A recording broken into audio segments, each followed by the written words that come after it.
Hello friends, welcome to smart learning अड्डा। इस video में हम लोग क्लास 12th के ज्योग्राफी से जितने भी इम्पोर्टेंट क्वेश्चन बनने वाले हैं 2024 के लिए, उन सारे प्रश्नों को कवर करेंगे। पहले ऑब्जेक्टिव टाइप, फिर सब्जेक्टिव टाइप। ये वीडियो आज से शुरू हो रहा है। चैप्टर नंबर 1 आज हम लोग देख लेते हैं, मानव भूगोल, प्रकृति एवं विषय क्षेत्र, जिसका नाम है।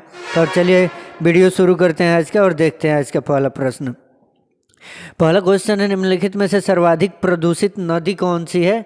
तो सर्वाधिक जो प्रदूषित नदी है वो यमुना नदी है। दिल्ली में यमुना नदी देखने को मिलेगी आपको। तो दिल्ली में जब भी आप यमुना नदी को देखिएगा तो वहाँ पे बहुत ज़्यादा इसमें प्रदूषित नदी है। और चूँकि ऑलरेडी इस पर सरकारी कार्य बहुत सारे चल रहे हैं इसके एक तरीके से प्रदूषण की समस्या से निपटारा पाने के लिए, लेकिन अभी तक इसमें कोई सफलता हाथ नहीं लगा है। आगे बढ़ते हैं दूसरे प्रश्न की ओर। दूसरा है, कौन नदी बेसिन पूर्वी भारत में है? तो पूर्वी भारत में महानदी बेसिन पाया जाता है, ये याद रखना है। तीसरा प्रश्न है, लैगून और पश्च जल पाए जाते हैं, कहाँ पाए जाते हैं? तो लैगून और पश्च जल केरल में पाए जाते हैं। अगले क्वेश्चन की ओर चलते हैं। देश में प्रयुक्त कुल जल का सबसे अधिक समानुपात निम्नलिखित सेक्टरों में से किस सेक्टर में है? तो सबसे अधिक है सिंचाई में, सबसे अधिक सिंचाई सेक्टर में देखने को मिलता है।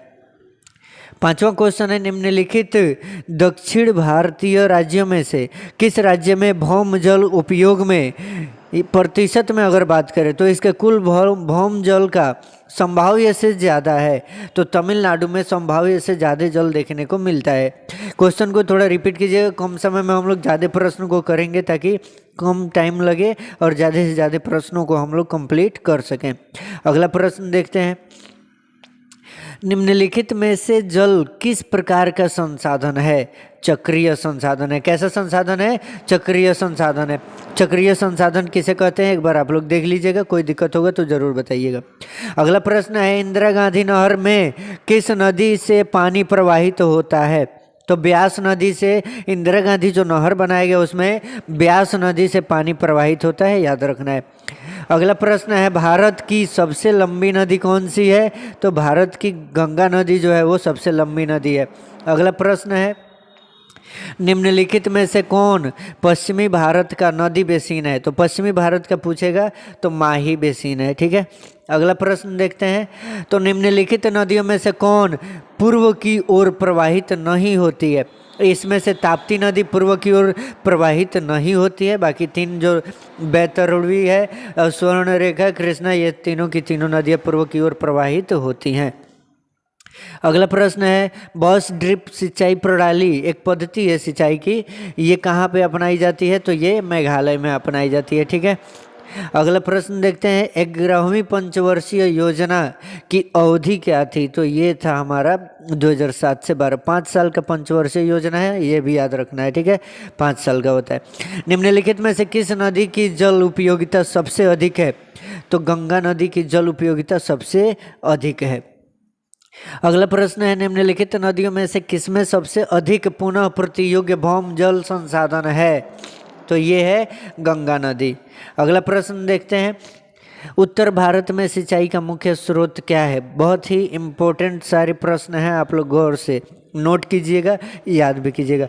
उत्तर भारत में नहर से सबसे ज़्यादा सिंचाई होता है, तो नहर जो है मुख्य स्रोत है सिंचाई का। अगला प्रश्न है, निम्नलिखित दक्षिण भारत राज्यों में से भौम जल, ये क्वेश्चन रिपीटेड है, इसमें होगा तमिलनाडु, ठीक है। अगला प्रश्न देखते हैं, घन किमी में दी गई निम्नलिखित संख्या में से कौन सी संख्या भारत में कुल वार्षिक वर्षा को दर्शाती है? बहुत ईजी है, 4000 घन किमी वर्षा जो होती है ये कुल वार्षिक वर्षा को दर्शाती है भारत में। अगला प्रश्न है, निम्नलिखित नदियों में से देश में किस नदी में सबसे ज़्यादा पुनः पूर्ति योग्य भौम जल संसाधन है?